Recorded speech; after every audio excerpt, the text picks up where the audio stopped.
እንደዚህ የሚያቃጥል መሆን የለማቸዋል። ሂዱ ቤት ሂዱና ተገናኝቻለሁ ማለት ነው። ሁላችሁ እየደወላችሁ የትደረስ እንዴት ሆንክ?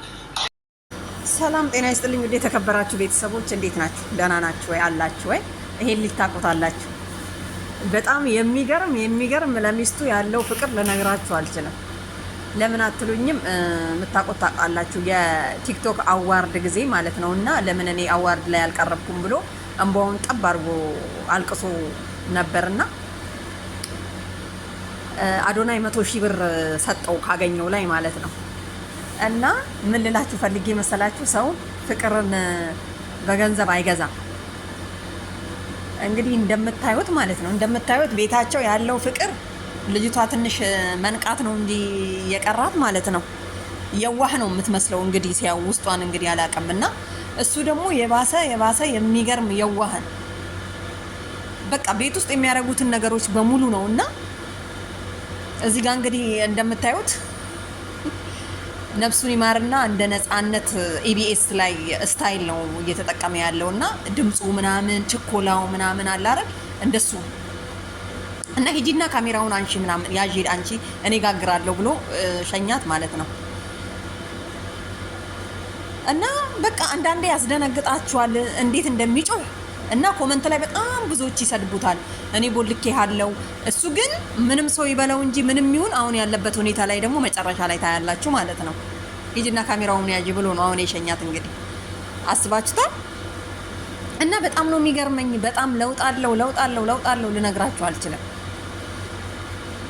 እና አንዳንዴ ዩቲዩብ ላይ የሆነ በቃ እውነተኛ ነገር የራሳችሁን ህይወት ከመጀመሪያ ሀ ብላችሁ ማለት ነው ከጀመራችሁ ካጀማመራችሁ ከቤተሰቦቻችሁ ከኑሯችሁ ምናምን አለ አይደለ እንደዛ አይነት ህይወት እንትን የምትሉ ከሆነ ሰውም ይመለከታችኋል፣ እድገትም አለው። በቃ ከውስጣችሁ ስለምትሰሩ ማለት ነው።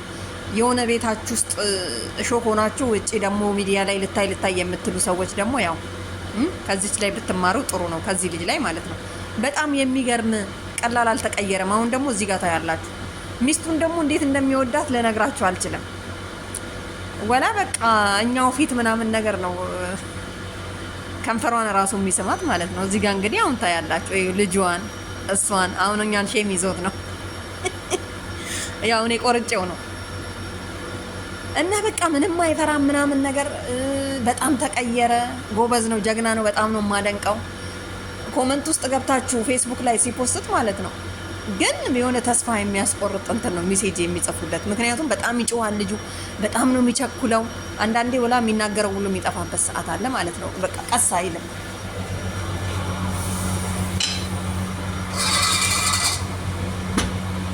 እና ቤተሰብ የሰው ልጅ ይቀየራል።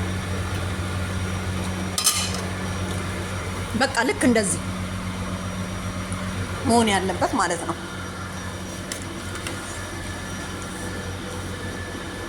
እሷ ግን ትፈራዋለች አንዳንዴ። እንኳን እሷ አይደለችም እኛ ራሱ ነው የሚያስፈራውና ሲያወራት ምናምን ነገር በቃ አይኗን እያየ ነው እንደሚወዳት። ተነሽና ሳሚኝ ብሎ ጠርቶ ነው። እና በቃ አደፋፈራት። የሰው ልጅ እኮ የማይማረው ነገር የለም ማለት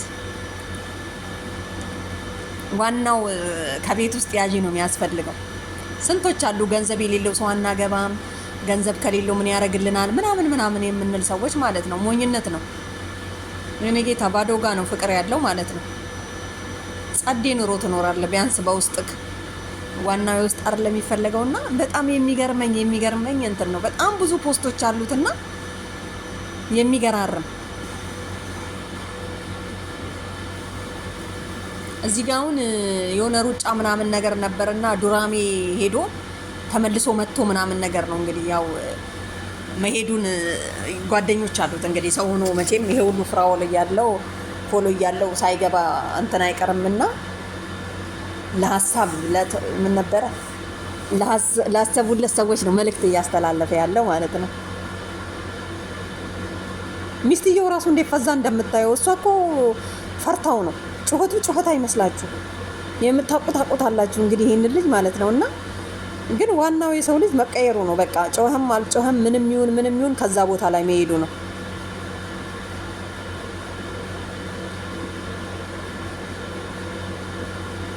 ቤተሰቦቹን ያስተዋውቃል፣ እናቱን፣ አባቱን፣ ወንድሙን፣ የወንድሙን ሚስት ምንም ነገር አይቀረውም በቃ። እና ልጅቷ ደግሞ እንደዚህ ስታዩት ዝም ብላ እንትን ትመስላለች እንጂ ጎበዝ ባለሙያ ነች። ሽንኩርት ስታቁላላ ብታዩ እንዴት አባቷ ማማሰያዋን እንደምትይዛ ብታዩ ማለት ነው። እያየዋት ምርጥ ወጥ ሰራች አንድ ቀን እና ላይዋ ነው ጩኸቱ ነው እንዲህ ያደነቆራት ማለት ነው። በሽታ ላይማ ሳይጥላት አይቀርም በዚህ በጩኸቱ። አያችሁ አይደል እንዴት እንደምታይ። እና ቤተሰብ ጀግና ነው ለማለት ፈልጌ ነው። እኔ በጣም አደንቀዋለሁ። ጮኸም አልጮኸም ምንም ይሁን ዋናው እሱ የሚፈልገው ቦታ መድረሱ ነው የሚፈለገው ማለት ነው፣ በሽታ ላይ እንዳይወድቅ እንጂ። እና በቃ ለሚስቱ ያለው ቦታ በጣም ወንዶች ደግሞ አንዳንዴ ለሚስታቸው የሆነ በቃ ሚስትና ባልና ሚስት ሲሆኑ ሰው ባልየውም ሚስትየውም ለሱም ማፈር የለባትም። በቃ ደስተኛ ሆነው ማለት እንደሚወዳት ነው የሚገልጸው ማለት ነው። የኔ ሚስት እኮ ጀግና ነች፣ የኔ ሚስት እኮ ወዳታለሁ፣ አያችኋት ምናምን የምታፈላው ቡና እያለ ነው። እና ቤተሰብ ባይ